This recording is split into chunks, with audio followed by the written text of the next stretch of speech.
Clear communication supports success through problem solving and teamwork. Communicating effectively includes having a clear message to send, estimating an appropriate time to send the message, using appropriate language to communicate, listening to or reading a message, responding appropriately to the message, and selecting an appropriate means of communication.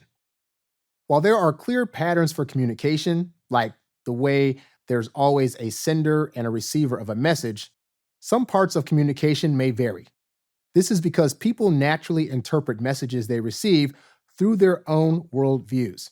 And research from experts at the University of Minnesota suggests personal history and attitudes can influence communication. According to psychologist Sherry Campbell, it's important to remember this when we engage with others because they may also interpret messages differently. Culture also influences communication, which is another reason to use cultural sensitivity when working with others. Reader's Digest says a hand gesture in one culture may be interpreted completely different in another. For example, in some countries, waving a hand upwards is an easily understood signal to approach or come forward. But in Japan, the same gesture is rarely used, so it might not be recognized at all. Even if we're in our home country and know the culture, there's a chance the people we communicate with might have a different perspective on the same nonverbal messages. Body language is culturally specific, and it's not limited to hand gestures. Physical space between people in an interaction can convey a message as well, and what's considered an appropriate distance can vary.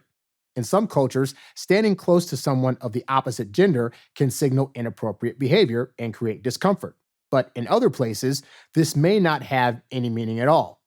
There may be barriers to communication when the meaning of a message is interpreted other than the sender's intention for it, and this is called miscommunication. With ineffective communication, we may have misunderstandings and conflict. Some suggestions for improving communication in the workplace include using cultural awareness when communicating with others. This means we may want to observe our own assumptions by thinking about what we're going to say before speaking. This can help to anticipate how the message might be received. Sometimes we do make mistakes and communicate ineffectively. When this happens, it's helpful to apologize for the miscommunication, address the mistake, and provide clear information. Written communication like email and texting can also require cultural awareness because we may not know the tone of a message or we may not have insight into the sender's perspective. For example, typing in all capital letters can convey a person is yelling, but it isn't always clear if the sender is joyful or upset.